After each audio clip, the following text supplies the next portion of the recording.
in the Knights invitees is Wigan Warriors. They've got Jake Bibby, Ethan Havard, Liam Marshall, Oliver Partington, Sam Powell, Harry Smith and Morgan Smithies. Yep. Then from Huddersfield, Matty English, Darnell McIntosh, Adam O'Brien, Jake Wardle and Oliver Wilson. From the Leeds Rhinos, Cruz Leeming, Mikolaj Alejski, Cameron Smith and Jack Walker. St Helens see Jack Ashworth, Matty Lees, Aaron Smith and Jack Wellesby called up.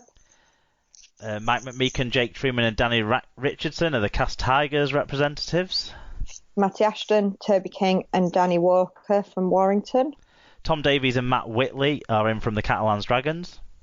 George Lawler and Greg Minikin from Rovers. We've got Masambashi Matongo from Hull FC. And Robert Butler from London. So Tom Andrews got in touch. He said, nice to see Lawler getting some deserved recognition for what a workhorse he is. Still see the myth Matongo retaining his place. Is there any names in that group that you think maybe are surprisingly in that group rather than the main group? And is there any sort of obvious omissions? We're kind of looking at the younger players, aren't we, in that regard? As much as I hate to do it, I do agree with Tom that I don't think Massey should be there because he's just not developing as a player. There are other people that if I was going to pick a Hull forward, there are other people that I would rather pick than him. Yeah, and even if you look over the other side of the river, and you've got like Rob Mulhern, who's maybe sort of ahead of a Matongo or he's just never ever kicked on. No. So. Some of the other, I mean, there is a good mix. There's a couple of older players in this squad. So Sam Powell, Adam O'Brien, they're further into their careers maybe than the likes of Jack Wellesby or Danny Walker, for example, who are still very young players. Ethan Havard as well, teenagers in there. Jake Wardle's a player who I'm going to talk about later on when we talk about the St Helens Huddersfield game. So it's good that he's getting recognition. Huddersfield actually have a good young group, don't they, in this squad? Whereas there's other sides, Salford don't have anyone in this squad. Wakefield don't have anyone in this squad. What do you think that says about those sides and their progression?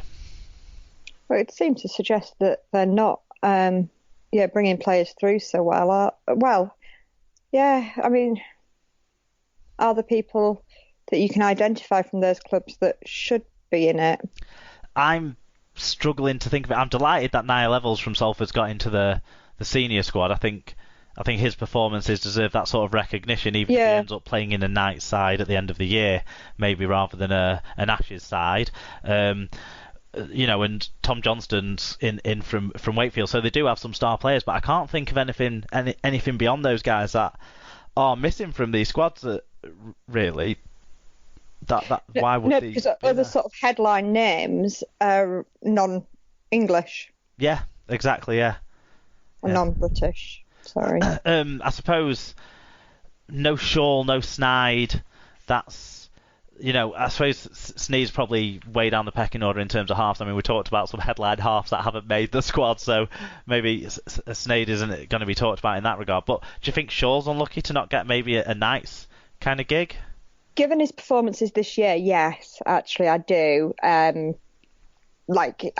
He has been really good this season for us. I'm just looking, so I think. And if we're looking around any of the other sort of sides, Ash Hanley's missing.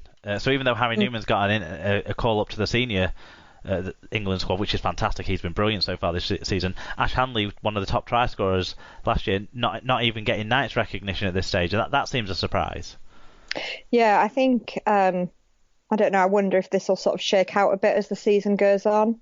Yeah, they've said, haven't they? This is an initial stage grouping. There's and this is what a meeting closed. in 2 weeks' time, isn't it? Yeah. So we're not even at Easter then.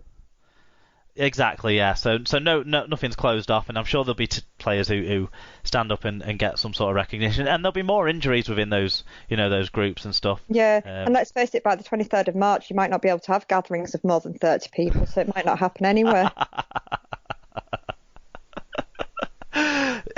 Yeah, that's a fine point to end the. Well, it won't be. It'll be like there'll be 60 odd, won't there? So yeah. Oh, that's true. Yeah, because they're both meeting together. Yeah. Really, so you're looking at nearly 100, aren't you? Probably by the time you've got coaching staff and everything. And all the social media people that'll need to be there to put pictures on social media pages.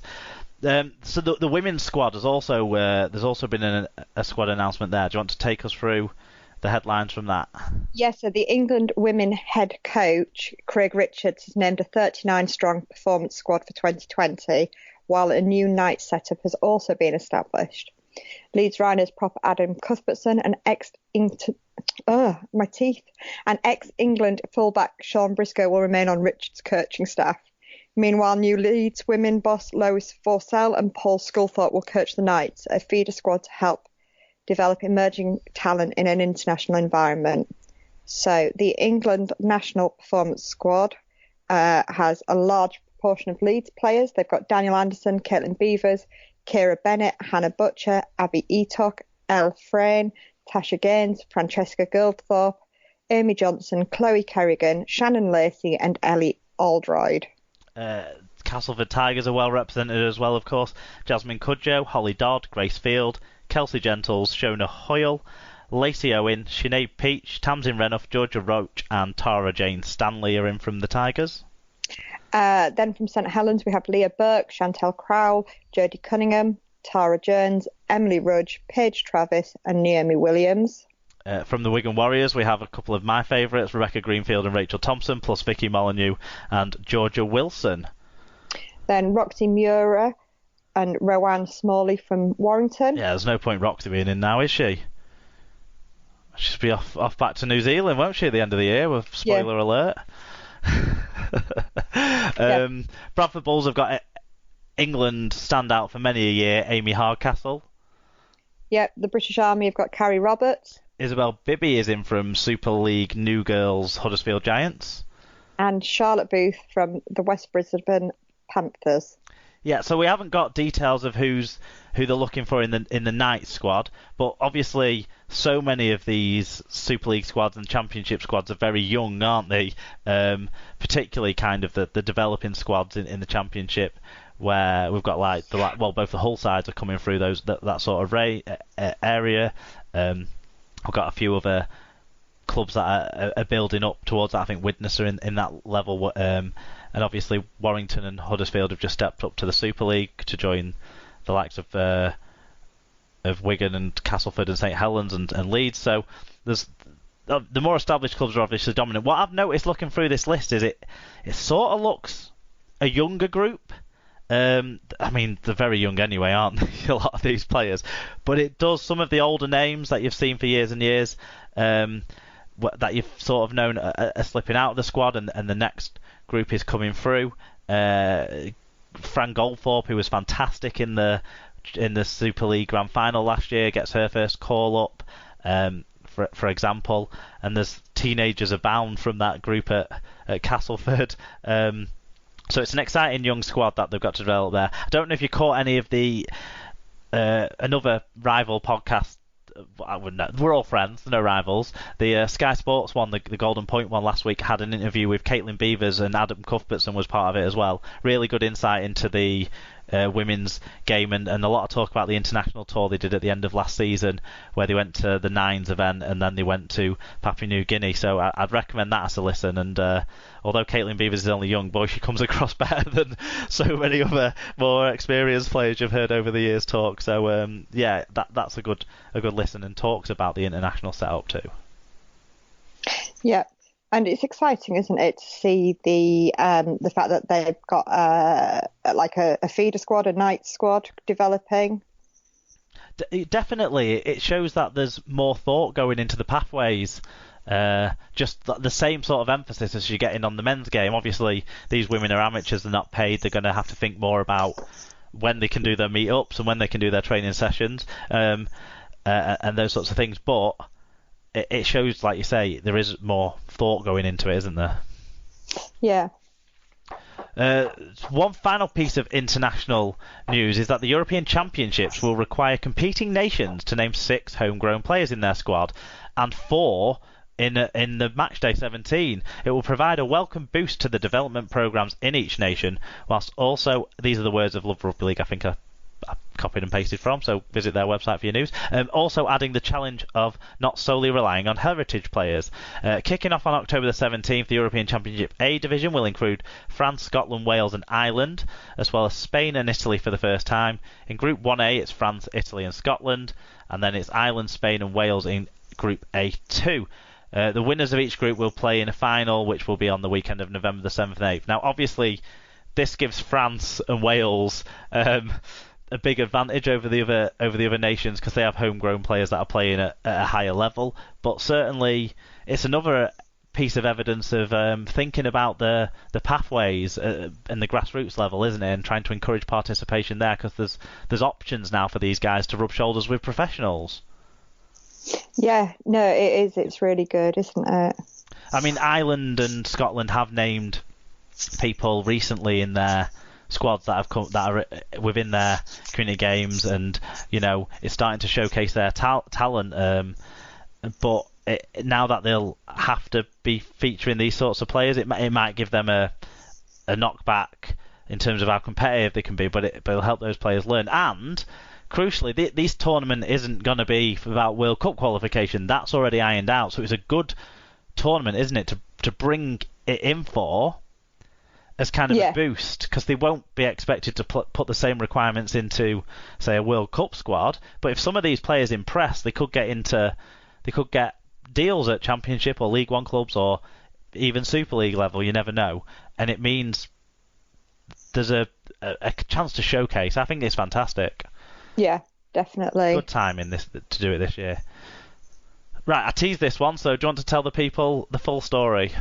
Yep, so Ben Murdoch-Masila will leave Warrington at the end of this season after signing a deal with New Zealand Warriors. Murdoch-Masila, who's only 29, played for both the West Tigers and Penrith Panthers over in Australia before joining Super League and the Salford Red Devils in 2016. He was part of the Warrington Challenge Cup winning team of 2019, crossing for a try against St Helens. To date, he's made 60 appearances for Wire with 19 tries since signing in 2018. And obviously that means his wife, Roxy Masila, will be going back to New Zealand with him. Yep. Catalan Dragons prop Julian Busquet has signed a new 3-year deal with the Super League club. The France international, who's 28, has made 171 Super League appearances for Catalans and will remain in Perpignan until the end of the 2023 season. He wants to finish his career a one-club man, he has said. Yep. And in sad news, Hull KR winger Ben Crooks has been ruled out for 2 months with a neck injury. The 26-year-old had scans on the injury he suffered in the defeat by Castleford, and it's been decided he doesn't need surgery at this point. But if an operation is required, he'll be likely to be sidelined for 6 months. I mean, that would be a huge blow, wouldn't it, for them? And yeah, I mean, it's more positive than it looked for quite a while, isn't it? Yeah, if the operation isn't needed, it's a relief, I guess, for Ben and for the squad. I mean, our Hull KR correspondent, Tom Andrews, got in touch. He said, well, bollocks.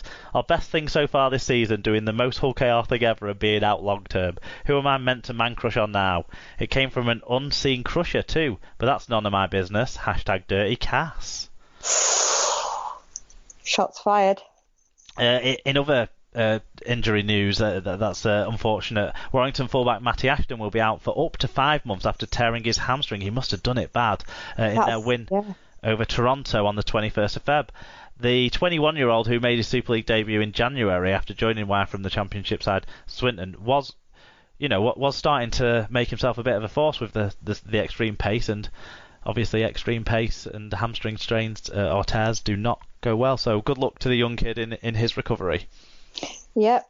So Castleford have signed versatile back Jack Sanderson on a deal until the end of the 2020 season with an option for a further year. The 21-year-old reached the end of his contract with Hull FC last year. So obviously you'll have seen this guy a bit come through and stuff. I thought he was a second row forward, not a back. I can't really place him for where he actually plays on the field, but a utility player, bit of a Swiss Army knife. Second row and not second row, centre and winger. I would always say. So a bit of a utility back.